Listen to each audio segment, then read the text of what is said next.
The first time he heard the story, he laughed. A monster? In this lake? Yeah, right. But a week later, he stopped laughing because something started following his boat. Something that shouldn't exist. He'd been fishing for years, quiet waters, early mornings, same routine every day. He liked it that way. No noise, no nonsense, just him and the lake. Until the locals started talking. It started small, an old man at the dock. He leaned in one morning and said, "Don't stay out too late." That was it, no explanation. Just that. The fisherman shrugged it off. People say strange things around water, superstitions, stories passed down for no reason. He didn't believe in any of it. But then more people started saying things. A woman refused to fish past sunset. Another man packed up early, every single day, always the same time, always in a hurry. And then one morning, someone didn't come back. No boat, no gear, no trace, just gone. That's when the stories got louder. Whispers at the dock, eyes avoiding eye contact, people saying the same words over and over. Something's in the water. The fisherman didn't buy it, not for a second. Lakes don't hide monsters. People just need explanations for bad luck.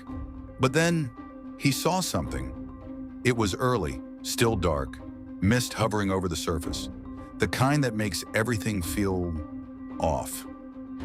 He cast his line, waited, silence. Then, a ripple, not unusual, but this one didn't stop. It moved, slow, deliberate, too large to be a fish, too smooth to be waves. He leaned forward, squinting through the fog, trying to make sense of it. And then it disappeared. He told himself it was nothing, a trick of the light, a current, anything but what the others were saying.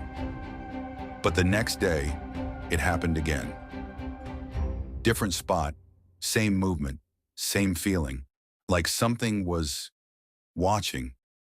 Not hunting, watching.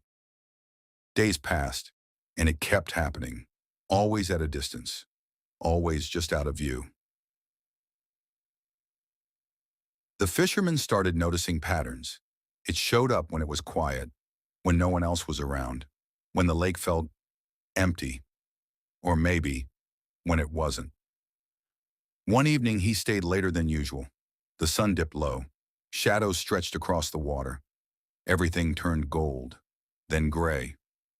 That's when he felt it. A tug. Not a bite, not a fish. A pull. Heavy, slow.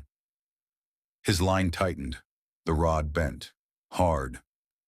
He grabbed it, pulled back, heart racing. This wasn't normal. Whatever was on the other end was massive. It didn't thrash, didn't fight like a fish. It just pulled, steady, down, like it wanted him closer. He tried to reel it in. Nothing, no movement. Then suddenly, the line went slack. Gone, just like that. He sat there, breathing hard, hands shaking. For the first time, he didn't feel alone on the water. The next morning he asked around, carefully.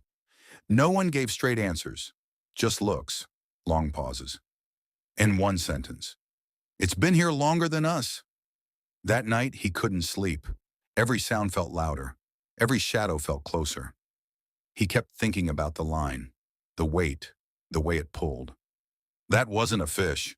But he went back. Of course he did. Because not knowing was worse. The lake was still, too still. No birds, no wind, nothing. He cast his line, waited. Minutes passed, then something surfaced. Far out, just beyond the mist. A shape, dark, long, not breaking the surface fully, just enough to see it was moving. Slowly, it turned. And for a moment, it faced him. And then, it sank. The fisherman didn't speak to anyone after that, didn't tell them what he saw. But the next day, He packed his gear, left without saying goodbye. Because before he left, he finally looked at the map, really looked at it. Not just the lake, but the name. The place everyone had been warning him about. The place he never bothered to question. He hadn't been fishing in just any lake. He had been fishing in Loch Ness. And maybe the stories weren't stories at all.